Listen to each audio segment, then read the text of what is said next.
പ്രേമലു പേര് പറഞ്ഞ പോലെ പ്രേമങ്ങളുണ്ട്, കോമഡി ഒപ്പം പ്രേമവും ഉണ്ട്. പ്രേമം സെക്കൻഡ് ഹാഫിൽ അവസാനം നന്നായിട്ട് വരുന്നുണ്ട്. ഫസ്റ്റ് ഹാഫിൽ കോമഡിയാണ്, സെക്കൻഡ് ഹാഫിൽ കോമഡി അത്ര വർക്കൗട്ട് ആയില്ല. പിന്നെ നല്ലൊരു പെയറിംഗ് ആണ് നസ്ലിൻ മമിത. മമിത ആണ് കാണാൻ ഭംഗിയിലുണ്ട്, നല്ല ഹെയർ കട്ടൊക്കെയാണ്. പിന്നെ നമ്മുടെ മാത്യൂസ് ഉണ്ട് ഒരു വേറെ റോളിൽ, ചെറിയ റോളാണ്. സ്ഥിരം വരുന്ന റോളുകളിൽ മെയിൻലി കോമഡിയാണ് കാണുന്നത്. ഒരു കോമഡി അപ്പോൾ റൊമാൻസിക് ഉണ്ട്.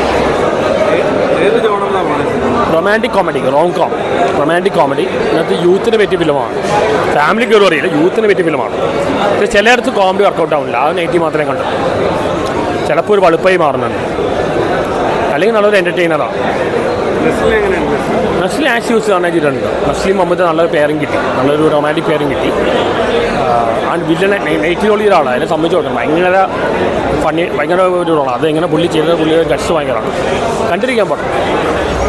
ഈ വർഷം ഓസ്ലറിന് ശേഷമുള്ള മലയാളത്തിലെ ഹിറ്റ് കോമഡി റൊമാൻറ്റിക് ആ ഒരു ഇതാണ് പടം പോണേ. പടം മൊത്തത്തിൽ ഫുൾ എൻഗേജിങ് ആയിട്ടുള്ളൊരു സിനിമയാണ്. പ്രൈമിലു 2.25 മണിക്കൂറിൻ്റെ സിനിമ.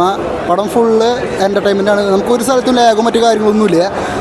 മൊത്തത്തിൽ പറഞ്ഞാൽ ഈ വർഷത്തെ 2ാമത്തെ ഹിറ്റ് തന്നെ നമുക്ക് ഉറപ്പിച്ച് പറയാൻ പറ്റും. എന്തായാലും ഇപ്പോൾ പുള്ളിയുടെ 3ാമത്തെ സിനിമയാണിത്. തണ്ണീർമത്തൻ ദിനങ്ങൾ, പിന്നെ സൂപ്പർ ശരണ്യ, ഇപ്പോൾ പറയാൻ പറ്റും 3ാമത്തെ സിനിമയാണ്.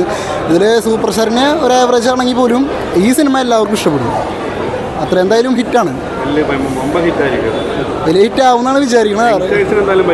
പിന്നെ ശരിക്കും ഈ സിനിമ ഒരു നല്ലൊരു തിയേറ്ററിൽ, അത്യാവശ്യം സീറ്റ് കപ്പാസിറ്റി ഉള്ള തിയേറ്ററിൽ ഹൗസ്ഫുൾ ഷോയിൽ ഇരുന്ന് കാണുമ്പോൾ നല്ല വൈബായിരിക്കും. അങ്ങനത്തെ ഒരു സിനിമയാണ്, എന്തായാലും ഹിറ്റാവും.